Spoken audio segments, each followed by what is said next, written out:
the end of this, it's actually running right now in the wizard. And so we can show you that right here. So we'll click refresh. All right, so here's the MLE Beast. It's running locally on port 8000. Just a little note about the UI. So this is the run screen that we have. If we want to do a new run, we push new run button. There's also an admin screen too, and on the admin screen, I could just show you that. So we can set up different defaults, and we could do some database cleaning, but I think I'll go over that in a different video. So here we see the different runs that we have, and we have completed, canceled, and failed on the states. We have the task that it was meant to accomplish, and you can see that listed here. And you can see that the accuracy of each run is listed here. And there's two modes, greenfield and brownfield, and then the total elapsed time. So I think I'll just click into one of these here. And you can kind of see the layout of the UI. So as the run is executing, we can see that there's a acyclic graph, a DAG, that gets executed, and you can see all the different steps that are involved here. Down here we can see the console. So this is when we start a run, the console output comes here, so we can see that. We can also see the LLM calls, so we can see exactly what the LLM's doing and what the prompts are, and then what it's getting back. On the activity side, these are just sort of internal events that the MLE Beast relies on, so we can see all those and inspect those if we want. And then a research log and a git log. And this run didn't save that information, but normally it would. So just kind of looking through here, let's see if we can find one. Okay, you can see this one at the top here. We've got the task and the details. So we can look at the details of any run. We can see its status is completed, mode greenfield, and we can see what the task is there. And then we can also see down here the total LLM spend. So this run was 9 cents, had 268 LLM calls and 1.5 million tokens. So you can see that there's like pretty accurate and very robust cost tracking within this tool.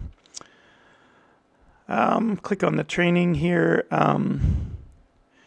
Oh, it's not doing anything. Okay, bummer. And we can also look at the report. So in this case, we can see that there's 4 of 6 experiments. If we click on implement here, this is the performance trajectory. So you can kind of see it did a few experiments, but kept 4 of them, did 6. So, and you can also see the experiment tree here. And if you click on each one of these, it will show you what the hypothesis was during that, during that run. And we could see exactly what the LLM was, the proposal it was making, and then whether it was kept or not. And we can click through on each one of these if we want. There's also something nice on the report. So we can click this report. And this is a nice HTML report that actually gets written out into the directory. And so you can review this offline, even doesn't have to be within MLE Beast, but you can see that there's all the details here that are kept for each hypothesis and whether it was reverted or kept. All right, so let's try a new run. So we're going to come back to the front here and click New Run. Now, since we're running in a container, we can use this auto-generated path if we want, or we can change it. Just to note that if we change it to something that like doesn't exist, hopefully it gives us an error. So we'll just call this workspaces, slash test run 1 and task description. So let's write, let's train an image classifier on MNIST. So give it a pretty easy target for just for the first run. Dataset path, if we leave this blank, it'll download the data for MNIST.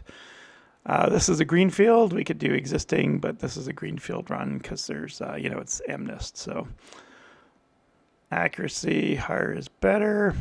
Existing environment, we'll leave that empty, and we'll click set up workspace. So this is going to set up a virtual environment for us. And we can start the run. Okay, so now we can see that we're actually running, and it runs immediately. So we could just look at the console here and see that it's currently installing ML frameworks into a virtual environment at our workspace location. So ML Frameworks is a open source package that I created, and it really packages everything that the Beast needs.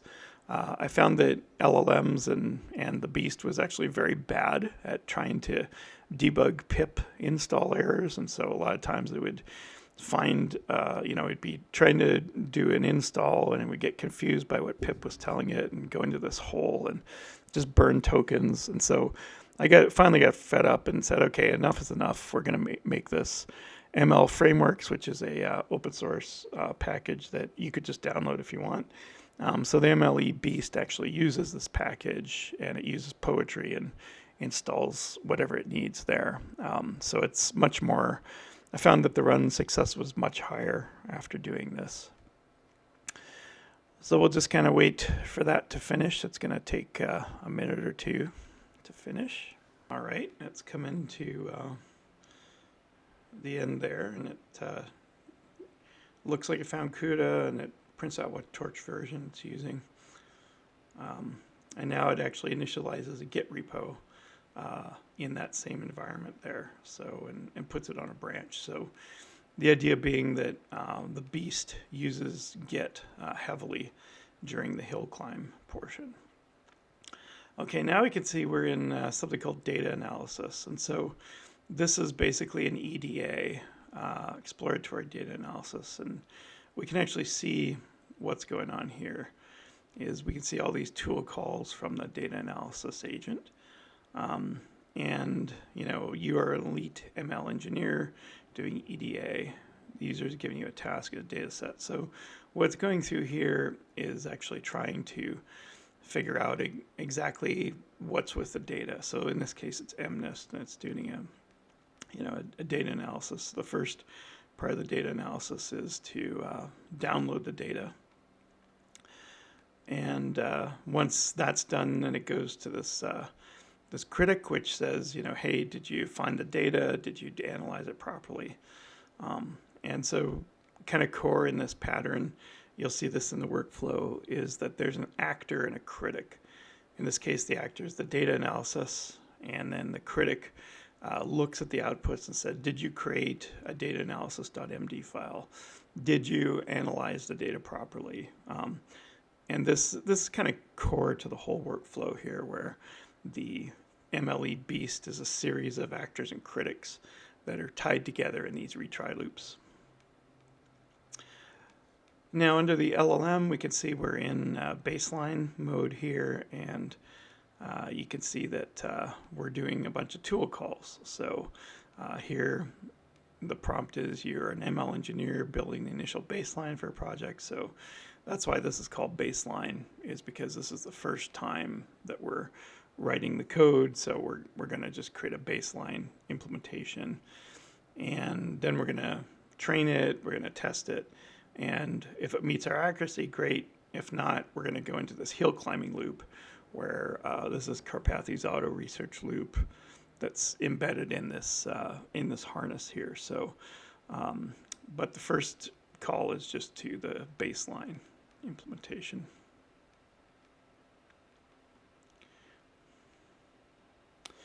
Okay, now it goes to testing. So for every time the agent writes code, it's asked to also write a test, and then something executes the test. And if the test fails, it'll kick it back to coding, and that'll kind of retry until it's successful.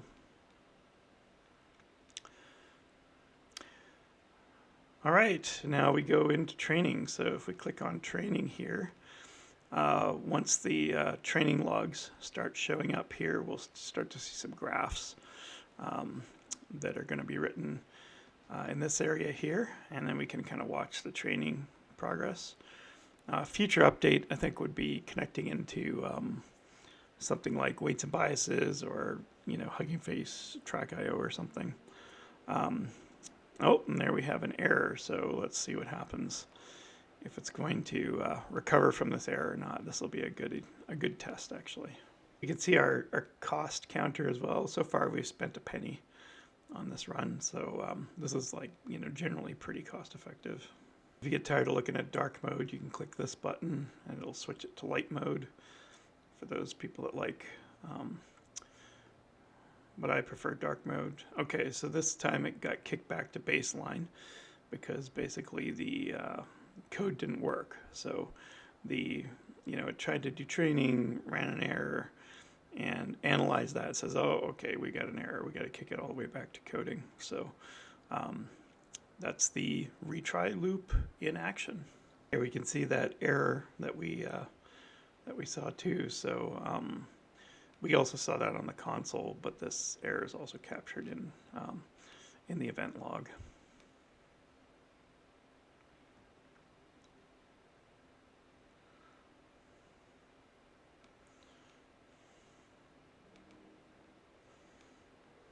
Just some various log messages that are going by.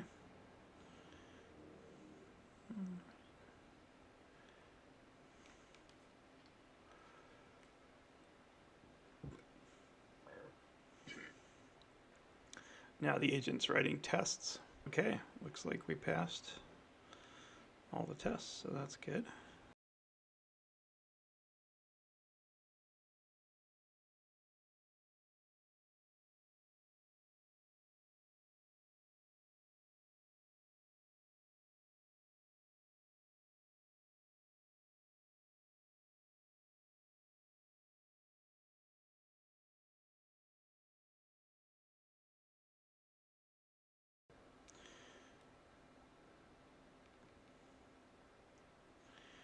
Okay, now we're back into training again.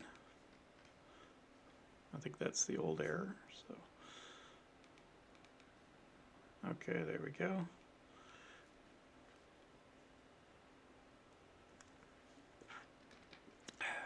Yep, we're starting to see the graph show up there. As it goes through the different epochs, we'll be able to see the performance.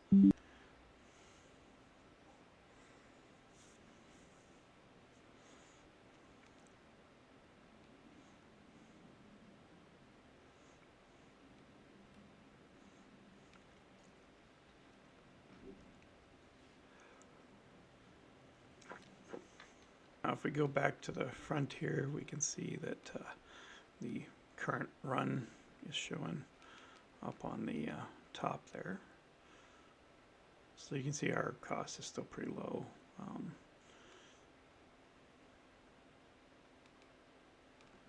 Training, still training, so we'll come back in a minute.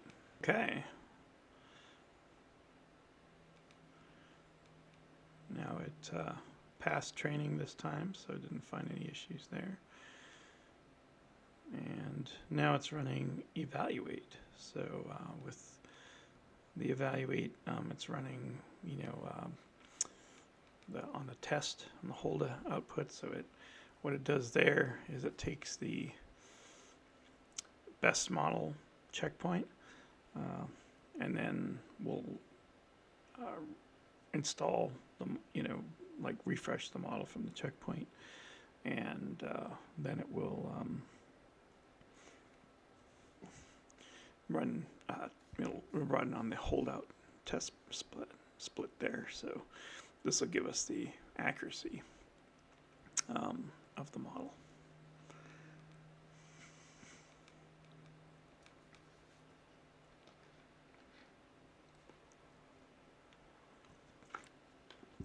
Now it's going to find those results from evaluation.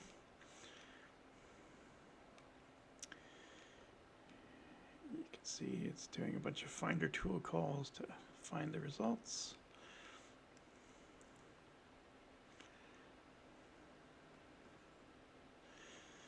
And then once that's done, it will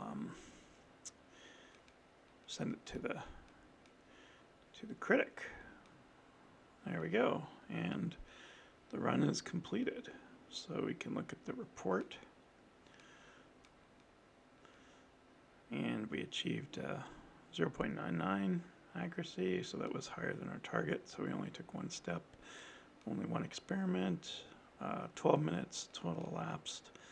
LLM cost was 2 cents, and we can kind of see the different baselines there, but there's only really one baseline. All right,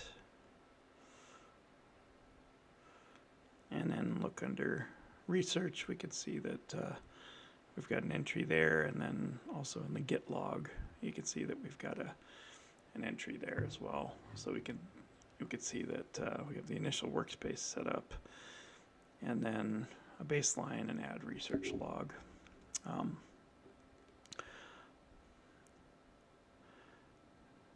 Okay, so let's go check this out. So workspaces / test run 1. All right. Oh, I see. There we go. Okay, so we go into test run 1, and here's all the code that it actually wrote. So we can look at the research log.